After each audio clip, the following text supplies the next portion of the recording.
Queria que o senhor fizesse uma leitura, um apontamento da sua leitura política, como pré-candidato à presidência, da família Bolsonaro. O senhor tem apresentado fatores que levam a possíveis irregularidades de gestão, de mandatos. E o senhor passa por um estado onde o senhor tem 3 nomes de Bolsonaro que podem concorrer. Jair Renan, possivelmente pré-candidato a deputado federal, Carlos Bolsonaro ao Senado, disputando inclusive com grupos políticos internos, e aí nós temos Flávio Bolsonaro à presidência. Como é que o senhor vê essa construção da família e exatamente também a vinda, tanto de Carlos para cá quanto Jair Renan? Se o senhor tem uma opinião formada também. Porra, de anos, né? Eu acho assim, cara, quando eu comecei o impeachment da Dilma, a gente achou que as pessoas iam despertar para os problemas do Brasil, iam lutar por causa, a gente cantava na Paulista, não temos bandido de estimação, e era pela causa, não pelo político. De repente, aquelas mesmas pessoas viraram puxa-saco de uma família desqualificada. E assim, eu entendo algumas pessoas que apaixonaram pelo Bolsonaro, porque nunca houve, dentre as opções político-eleitorais, alguém que dizia, enquanto discurso, o que o Bolsonaro dizia para os eleitores antipetistas. Eu sou como você, eu defendo Deus, família, pátria, eu sou de direita, eu defendo que bandido tem que morrer, vagabundo tem que se... E acabou. E isso ressoou, porque soou muito verdadeiro para as pessoas. Muito. Mas quem conhecia o Bolsonaro na atividade política dele, sabia que o Bolsonaro só era um político do centrão, meio, vamos dizer, atrapalhado em termos cognitivos. Ele nunca foi um sujeito muito inteligente. Mas tudo bem, a gente, né, beleza, ele ganhou a eleição e tal. Aí a gente descobre os escândalos de corrupção envolvendo o Flávio, e assim, não dá pra falar que o Flávio não estava envolvido num escândalo de corrupção multimilionário, que era o da rachadinha. Em que lugar do mundo um funcionário saca 80%, 90% do próprio salário e manda para um chefe de gabinete, para um operador?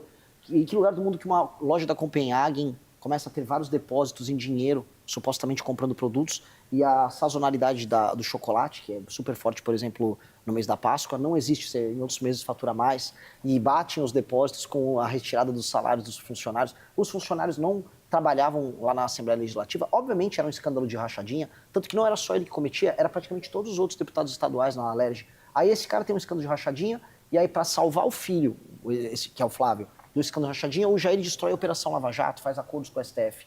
Então, quando a gente percebe isso, não é apenas que ele é fraco, mas ele é corrupto e ele trai as pessoas, ele usa e trai. Assim como ele usou e traiu aquelas pessoas que foram para frente do quartel, o correto dele como líder era ele falar, saiam da frente dos quartéis, não corram esse risco, eu tô indo para os Estados Unidos. Pô, ele foi para os Estados Unidos, para Miami, enquanto aquela galera ficou lá na frente do quartel, tomando chuva, passando Natal, achando que ia ter uma intervenção militar. Pô, isso não é coisa de líder. E é isso, é um cara fraco. Então eu não consigo admitir a liderança dos Bolsonaro. E sobre essa construção em Santa E Catarina? aí Santa Catarina. Pois bem, Santa Catarina é uma eterna bucha de canhão para os Bolsonaro. Assim como muita gente foi para frente de quartel aqui em Santa Catarina e foi largado, o estado de Santa Catarina é só usado como um estoque de votos por eles.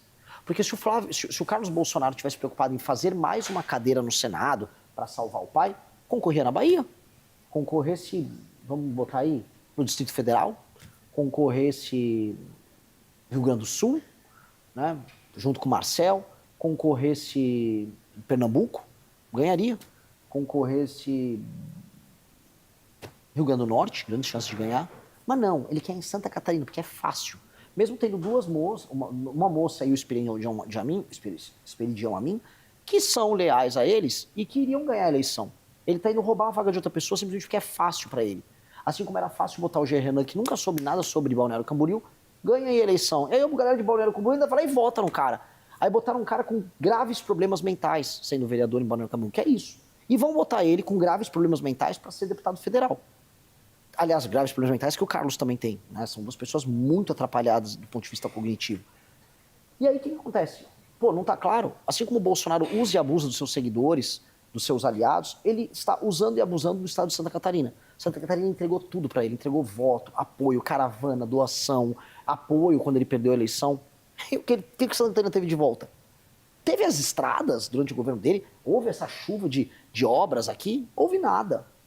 A maior parte das estradas continua no mesmo estado de perdição. As obras do PAC da Dilma, lá que ligavam o Oeste, os entroncamentos, tudo assim, até hoje, eu até filmei ali. As obras estão rodando até hoje. Não teve nada disso. As obras lá ligando Blumenau, a região de Blumenau até o porto de Itajaí, voaram? Não voaram, não teve nada. A Santa Catarina é apenas usada como estoque eleitoral. E aí eu acho isso uma relação abusiva. Eu não consigo acreditar num tipo de relação política em que o líder faz isso com os liderados.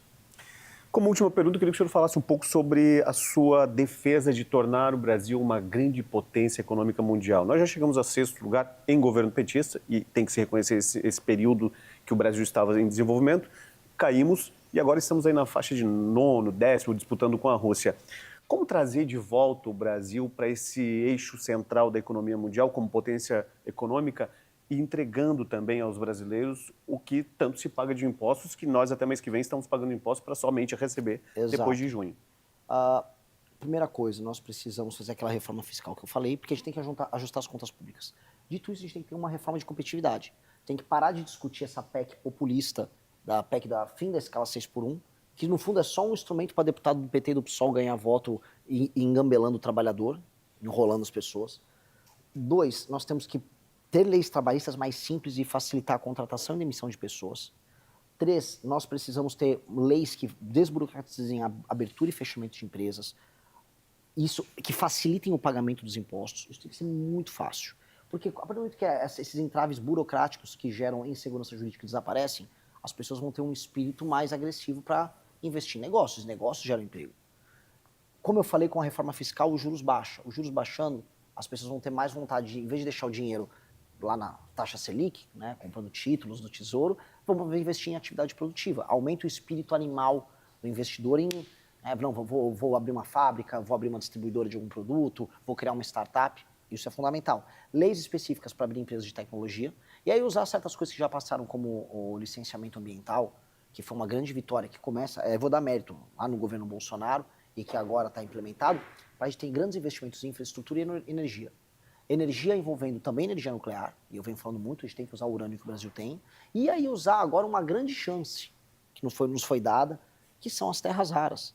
Com as terras raras, o mundo inteiro está de olho no Brasil para ter acesso a, vamos dizer, a esses compostos, vamos colocar aí, ou elementos da tabela periódica, vamos botar mais preciso, que ajudam a fazer semicondutores, motores especiais, equipamentos de guerra. Ao invés da gente só exportar isso, como agora está rolando em Goiás, com uma mineradora aí de terras raras que foi vendida para os Estados Unidos, que tal a gente trazer a cadeia toda para o Brasil? Vamos fazer um acordo de cooperação nos Estados Unidos, que é terra rara? Fazer um acordo de cooperação, eu quero produzir os motores aqui, eu quero produzir o drone aqui, eu quero produzir os supercomputadores, os semicondutores aqui, com transferência de tecnologia, criação de parques produtivos, conosco facilitando do ponto de vista não apenas tributário, mas do ponto de vista estrutural a chegada dessas empresas, com essa agenda de competitividade que eu falei. E aí estamos falando em uma boa parceria em que o Brasil vira um lugar que cria tecnologia também e compartilha de tecnologia de ponta. Só vender a terra rara não vale, mas tomar essas medidas, todas que eu citei aqui, vai gerar inevitavelmente crescimento econômico. E um crescimento econômico numa nação que tem o território que o Brasil tem, as riquezas que o Brasil tem, a população que o Brasil tem que nos obrigar a subir para, no mínimo, 6º, 5º. A gente tem que passar países como França, Inglaterra e Itália. O PIB é uma vergonha. Com mais do que o dobro da população desses lugares, a gente não conseguiu ultrapassar o PIB deles. Precisamos passar o PIB deles. E aí a gente vai ter que brigar no jogo lá em cima, que tem Estados Unidos e China estão muito à frente, mas Japão, Alemanha, Índia, são esses os caras que a gente tem que brigar. A gente não tem que ficar na Série B brigando com a Rússia, Canadá, México, Espanha. Isso é uma vergonha pra gente. A gente tem que brigar ali, ó. A gente tem que disputar para passar da Inglaterra, Itália e depois ver o Japão e a Alemanha, porque nós temos território, riquezas naturais gigantescas. Nós não podemos aceitar a posição que a gente está.